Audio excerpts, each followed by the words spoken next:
मैं पुलक सागर आपसे निवेदन करता हूं कि सच्चा दोस्त ढूंढने में समय मत गमाओ, सच्चे दोस्त बन जाओ। सच्चा दोस्त अपने आप प्राप्त हो जाएगा यदि हमारे अंदर वफादारी है, हमारे अंदर ईमानदारी है। सच्चे दोस्त बन जाओ, इससे सच्चा दोस्त अपने आप मिल जाएगा। दूसरों में मत ढूंढो, दोस्ती भीतर ढूंढने का प्रयास करो।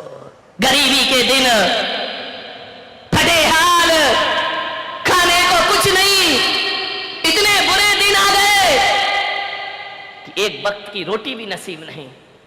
सुशीला पत्नी ने कहा, क्यों ये गरीबी के दिन भोगता है, द्वार द्वार भटकता है, दो वक्त की रोटी नहीं मिलती है। एक काम कर, जा द्वारिकाधीश के पास जाकर के अपनी गरीबी बताना। उसने कहा, तू पागल हो गई, वो मेरे बचपन का बाल सखा, उसे जाकर के गरीबी के दिन बताऊं? भूखा मर जाऊंगा, लेकिन दोस्त को जाकर के हाल नहीं दिखाऊंगा। मैं कुछ नहीं मांग सकता उससे, ये मेरी दोस्ती निस्वार्थ दोस्ती है। मैंने आज तक अपने दोस्त से कुछ मांगा नहीं है, मैं कुछ भी नहीं मांगूंगा। पत्नी ने कहा, तुम्हारा दिमाग खराब है, तुम गरीब हो, वो सम्राट है। अरे चले तो जाओ, एक बार मिल तो लो, एक बार देख तो लो। पत्नी सही होगी, सही सलाह देगी, पत्नी गलत होगी तो गलत। जीवन को संवारती है पत्नी, ध्यान रखना।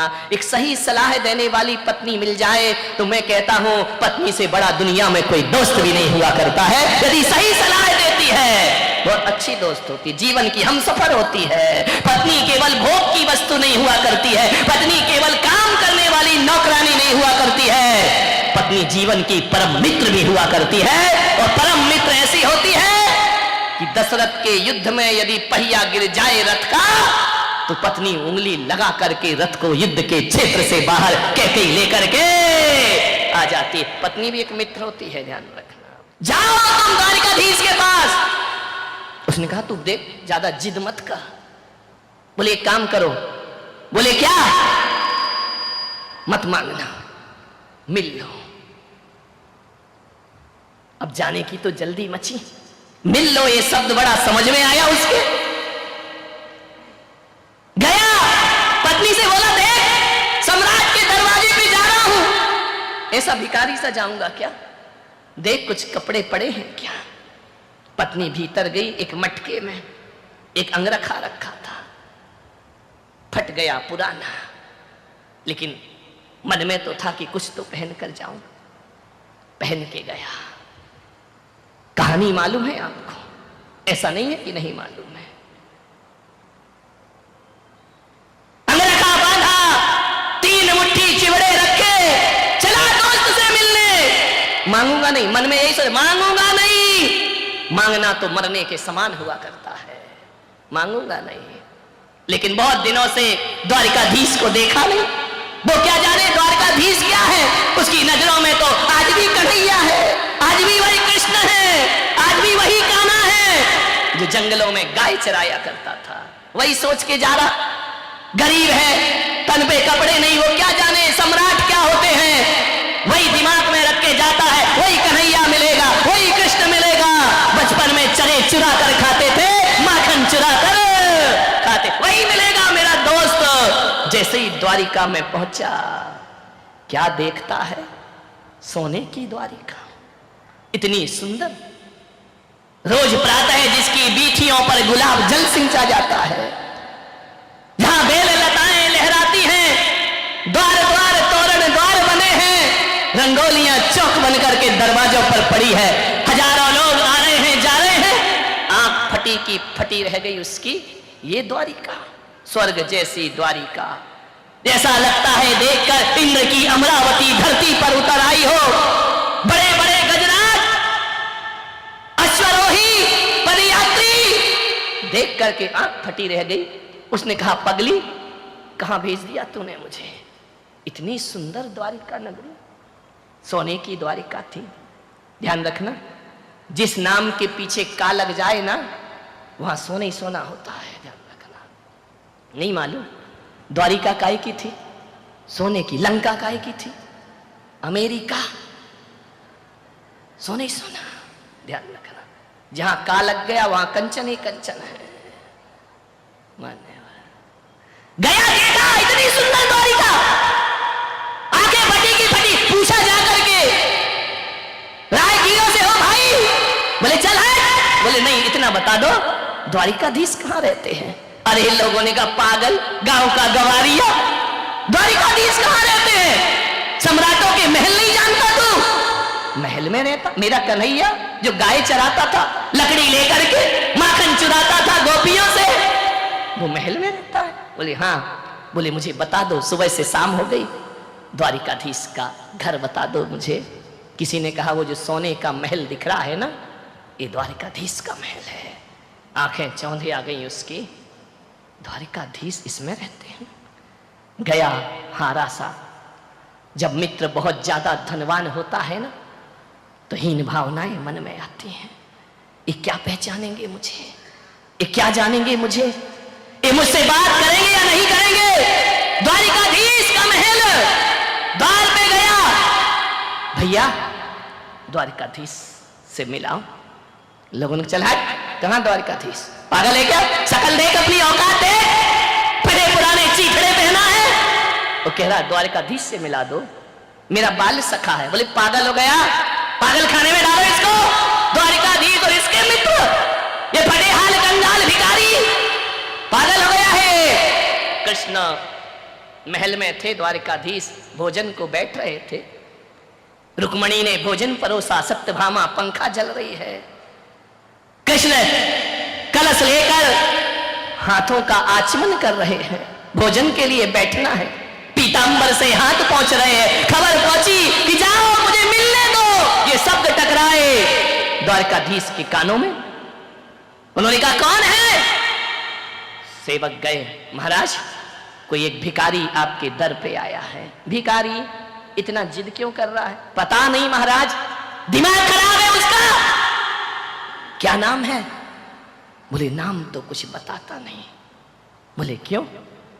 पूछ के आओ वो कौन है और कहां से आया है। सैनिक दूसरे दौड़े आए, बोले महाराज एक भिखारी है, आंखों में कीचड़ है, पैरों में पदत्राण नहीं है, कपड़े फटे हुए हैं, एक कंगाल है, मानसिक रूप से विक्षिप्त है, अपना नाम सुदामा बताता है। सुदामा मेरा मित्र। हाथों में कलश लिए थे, कलश फेंका कृष्ण ने, भागे दौड़े दौड़े भागे द्वार की ओर, दरवाजे की ओर। अरे पागलों से वहां क्यों खड़ा कर रखा है, उसे भीतर लेकर आओ सम्मान के साथ। महाराज आप नहीं समझ रहे ये कौन है? अरे छोड़ो, कहते हैं नारायण। कृष्ण दौड़े दौड़े भागे, पीतांबर नीचे गिर गया। जाके देखा सुदामा खड़ा है।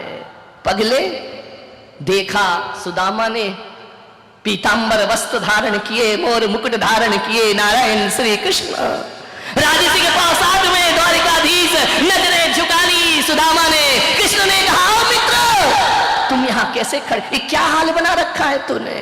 लिया कृष्ण ने और आलिंगन बद्ध कर लिया अपने मित्र का। मान्यवर शायद तुम्हारे रिश्तेदार भी वो प्यार नहीं दिखाएंगे जो प्यार एक दोस्त और मित्र से प्राप्त हुआ करता है। लपेट लिया आलिंगन में, संकुचित है सुदामा, क्या करे इतने बड़े सम्राट और मैं कहां का कंगाल भिखारी।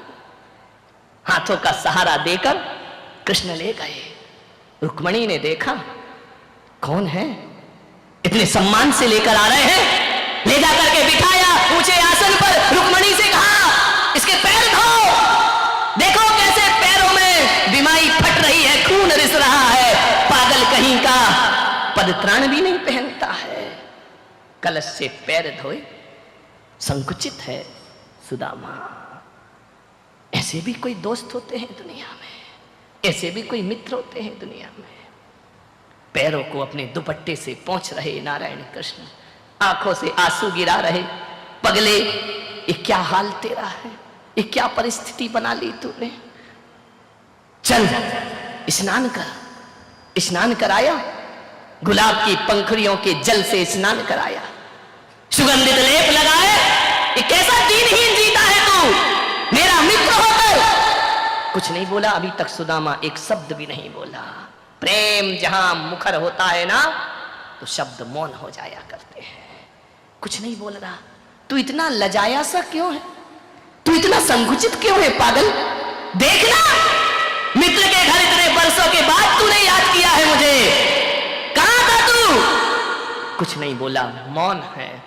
भोजन परोसा। कृष्ण ने कहा शादी कर ली? सिर हिला दिया, हाँ। अरे मित्र दो ही, विवाह कर लिया और मुझे याद नहीं किया। एक बार तो मुझे खबर देता। मन ही मन कह रहा तुम कहां सम्राट और मैं कहां कंगाल। क्या तुम मेरे महल में, मेरे झोपड़ी में, शादी में, विवाह में आते? अच्छा एक बात बता, भाभी कैसी है? तेरे जैसी बुद्धू है या थोड़ी समझदार है? मन ही मन कह रहा यदि वो समझदार नहीं होती तो आज मैं तुम्हारे महल में आया नहीं होता। बोला कुछ नहीं। चल भोजन कर। बोल सुदामा, तू पहली बार आया है, भाभी ने क्या दिया है मेरे लिए? सम्राटों को एक भिखारी ने क्या देखी? हाथ से पकड़ लिया, कमर में बंधा हुआ था दुपट्टा। कृष्ण ने कहा क्यों रे, हमसे चोरी करता है?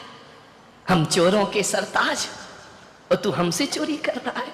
भूल गया कैसे माखन चुराया करते थे, कैसे मटकी फोड़ा करते थे, कैसे गोकुल में जीवन गुजारा करते थे? तू ही तो था ना जो खिड़की से मुझे अंदर करता था, जाओ कन्हैया माखन चुराओ। हम जैसे चोरों से चोरी कर रहा है, पागल कहीं का। हम चोरों के, बता क्या दिया भाभी ने? क्या दे? 56 भोग सामने रखे हैं और कहां चिवड़े खिलाएगा? पकड़ लिया जोर से। कृष्ण ने कहा पागल तू छल मत कर मेरे से, छलिया नाम मेरा है, छलिया नाम तेरा नहीं। तू मुझसे छल कर रहा है, बता क्या है? क्या भेजा? भाभी खाली हाथ नहीं भेजेगी। एक झपट्टा मारा नारायण कृष्ण ने, बिखर गए सारे चिवड़े जमीन पर। कृष्ण ने कहा ये भेजा है? बोले हाँ। बोले एक काम कर सुदामा, तेरी भाभी का बना भोजन तू कर और मेरी भाभी का बना भोजन मैं करता हूं। सुदामा ने कहा नहीं कन्हैया ऐसा मत करो, पहली बार शब्द निकले, ऐसा मत करो, मुझे शर्मिंदा मत करो। कृष्ण ने कहा पागल है क्या?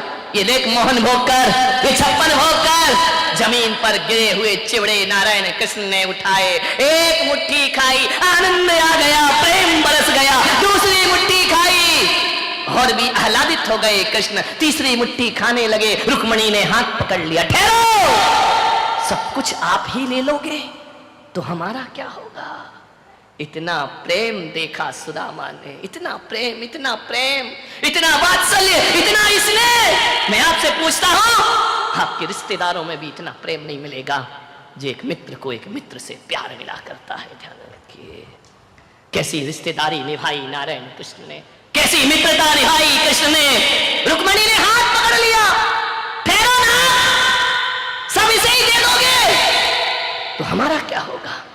सुदामा ने कहा कि मुझे दे कहां रहे हैं, ये तो जो 3 मुट्ठी चिवड़े लाए वो भी खा। रुक्मणी ने कहा नहीं प्रभु हमारा भी ध्यान रखो। 1 दिन हुए, 2 दिन हुए, 10 दिन हुए। सुदामा सोच रहा है कि कृष्ण कहेंगे कुछ ले लो, गरीबी मिटा लो। कन्हैया भी काहे को बोलने वाले हैं। बहुत एक से एक कपड़े पहनाए, आभूषण दिए, भोजन कराया, महीने भर हो गए। अब मन तो हो रहा है कि वो पगली क्या कर रही होगी, लेकिन कृष्ण से विदा कैसे लूं? यदि मैं विदा हूंगा तो ये कुछ देने वाले और मांगना मेरे सुख। मैं मांगूंगा तो बिल्कुल नहीं इनसे, सम्राट से, स्वाभिमान से जीते थे सुदामा। एक दिन कृष्ण ने कहा क्यों रे तू यहां मौज मस्ती कर रहा है महल में, भाभी की याद नहीं आती? रोज आती है, तो जाता क्यों नहीं? अकेली पड़ी है ना वो, जाता क्यों नहीं है? सुदामा ने कहा जाऊं? बोली जाओ। जाऊं? अरे जाना भाई, कितनी बार पूछेगा, तू आज ही चला जा। सुदामा ने कहा यार यूं तो बड़ी बड़ी बातें कर रहे थे, मेरा मित्र, मेरा बाल सखा, मेरे ये, और अब कह रहे हैं जा।